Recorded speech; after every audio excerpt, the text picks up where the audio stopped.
And welcome back to ABC-7 Extra Sunday and our discussion of Pope Leo XIV, the new leader of the Catholic Church. Joining me now is Dr. Clayton Bench. He is Associate Professor and Director of the Religious Studies Program at UTEP. Dr. Bench, thank you for coming on ABC-7 Extra tonight. Thank you for having me, Mark. When did UTEP establish a Religious Studies program? Just over 20 years ago. I was not aware of it. Yeah, well, it's a smaller program. We have a minor in Religious Studies, and we offer Religious Studies courses that cover a variety of topics, major world religions.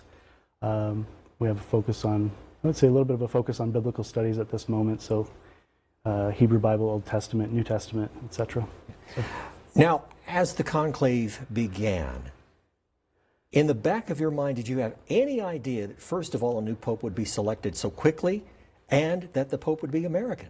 That's a great question. I think that given the history of the conclaves for the last 100 years, a conclave, as far as I know, has not gone over 5 days. They're usually 2 to 3 days. So it was quick within the broader historical context, but more recent conclaves have simply just been shorter. Yeah. Is there some significance to Leo being chosen as the name for the new pope? Yes. As far as I understand, Leo, so he's obviously the 14th, so there are 13 others that come before him. The name Leo appears to be traditionally associated with popes who take the name during times of trial, strife, whether it be political or other types of warfare, for example. I'm not sure if that's simply a traditional background story that some Catholics might talk about with the name, but it appears that it's associated with times of trial or struggle. And of course, since Pope Leo was known for working with the poor, that certainly is appropriate. Absolutely, yeah. And I think that, not to be overly political, but we find ourselves in a moment, I think that that we can all hope that a leader like the Pope can bring some unity. I think that that's significant about him being chosen. He seems to be kind of a middle of the road, not overly conservative, not overly progressive, has some traditional leanings, so he may serve to be a, no pun intended, a bridge builder. So we'll see. Have you talked to any of the students in the program? What's their reaction been?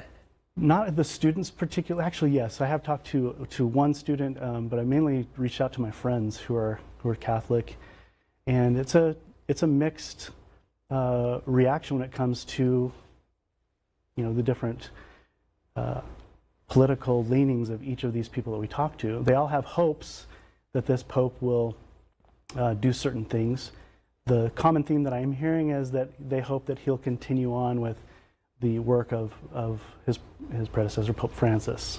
So in a way, in your mind, it could be Pope Francis 2.0 with Pope Leo? Sure, yeah, it could be. I mean, of course, time will tell, but if you talk to Catholics on the street, if you will, we hear conservative-leaning Catholics feeling maybe a little bit of frustration with Francis, more progressive Catholics liking the direction of the Church under Francis, and I think that Pope Leo may be able to, or may want to, kind of reach out to both of those groups and say, hey, we're all one. In fact, his motto it translates as through the one we are one, and so I really think he's focused on unity. Yes, hopefully. And he talked about building that bridge in his opening remarks on Thursday. Right, and the name Pontifex Maximus literally means the greatest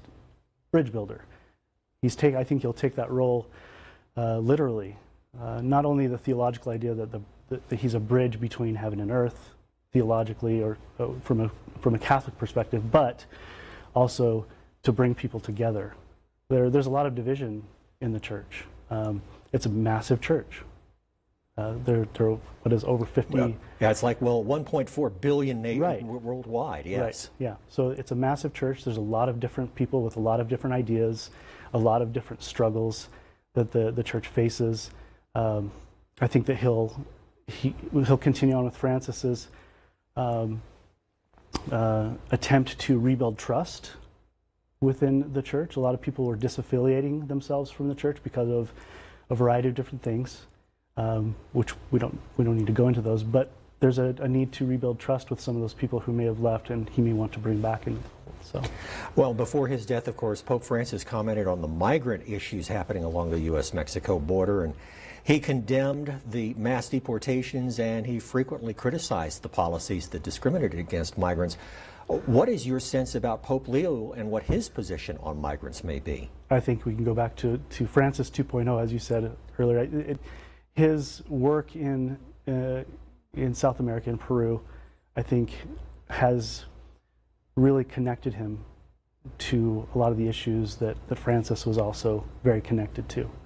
And so the issue of immigration, especially policies that that he may see as immoral, any time a family is separated, perhaps unjust, deportations, things like that. He's going to speak out against that, and or at least we can hopefully hear something or some sort of response to those types of actions. So it seems like, again, just a continuation of Francis's policies or ideas. Yeah. All right.